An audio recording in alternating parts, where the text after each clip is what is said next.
Radhe Radhe guys. आज के video में हम बात करेंगे बड़ अमावस्या के बारे में। बड़ अमावस्या इस बार 26 मई दिन सोमवार को मनाई जाएगी, जिसको वट सावित्री व्रत भी कहा जाता है। ज्येष्ठ मास की कृष्ण पक्ष की अमावस्या को यह व्रत रखा जाता है। संतान प्राप्ति व अखंड सौभाग्य के लिए इसे किया जाता है।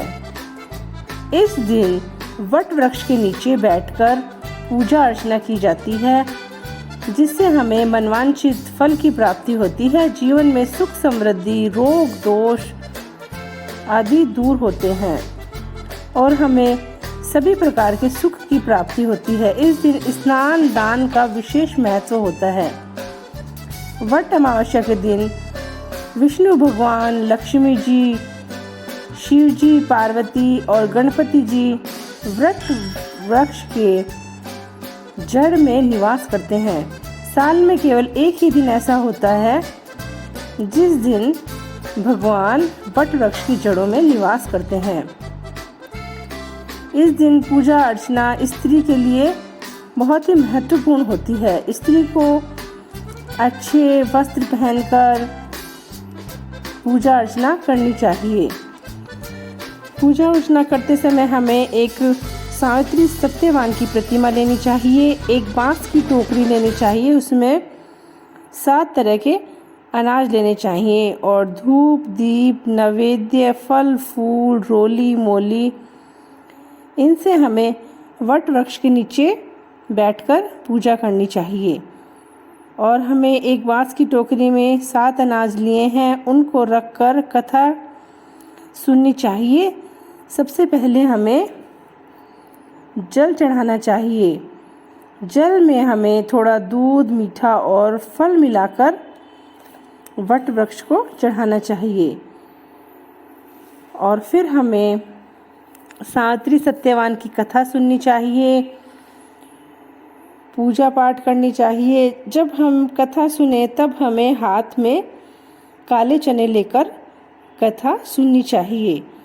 उसके पश्चात हमें परिक्रमा करनी चाहिए। परिक्रमा करते समय हम एक एक चना जैसे जैसे परिक्रमा पूर्ण होती जाएगी डालते जाएंगे। और हमें परिक्रमा कच्चे सूत से करनी चाहिए या जो कलावा होता है उससे करनी चाहिए। यह जो व्रत होता है यह बहुत ही महत्वपूर्ण होता है।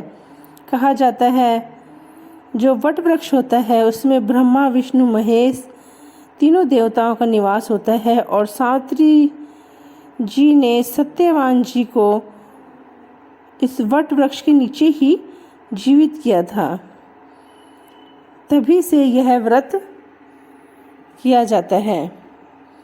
इस दिन वट वृक्ष के नीचे स्त्रियां सुंदर श्रृंगार करके जाती हैं, पूर्ण आभूषण पहनती है। और जो स्त्रियां होती है वो जो वट वृक्ष के पत्ते होते हैं इनके भी गहने बनाती है।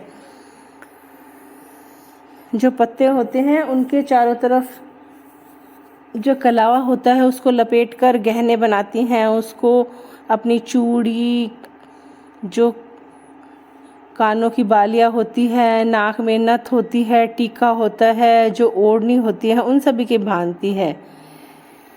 पौराणिक मान्यता है, हमारी दादी जी भी कहा करती थी कि जितने ज़्यादा गहने हम वट वृक्ष के पत्तों के बनाकर पहनेंगे उतना ही जेवर हमको मिलेगा। तभी से यह परंपरा चलती आ रही है। महिलाएं सुबह सुबह ही पूजा के लिए निकल जाती हैं और बड़े मन से इस दिन पूजा करती हैं। यह व्रत बहुत ही महत्वपूर्ण होता है। इस दिन हमें सीधा भी निकालना चाहिए। सीधे में हम दूध, चावल, फल, सब्जी, जिसकी जैसी सामर्थ्य हो वो हम दे सकते हैं। सीधे में हमें दक्षिणा अवश्य ही रखनी चाहिए। इस दिन हमें ब्राह्मणों को भी भोजन कराना चाहिए और जितना हो सके उतना हमें दान पुण्य करना चाहिए। श्रृंगार का सामान भी दान कर सकते हैं हम। यह दिन बहुत ही महत्वपूर्ण होता है। यह दिन जो सुहागिन महिलाएं होती हैं उनके जीवन की सभी मनोकामनाओं को पूर्ण करता है। जो उनके बच्चे होते हैं उनको भी सुख समृद्धि और उनकी दीर्घ आयु देता है। इसलिए सभी सुहागिन महिलाओं को यह व्रत जरूर करना चाहिए। Thanks for watching. इसी तरह की वीडियो के लिए मेरे चैनल को लाइक शेयर और सब्सक्राइब करें।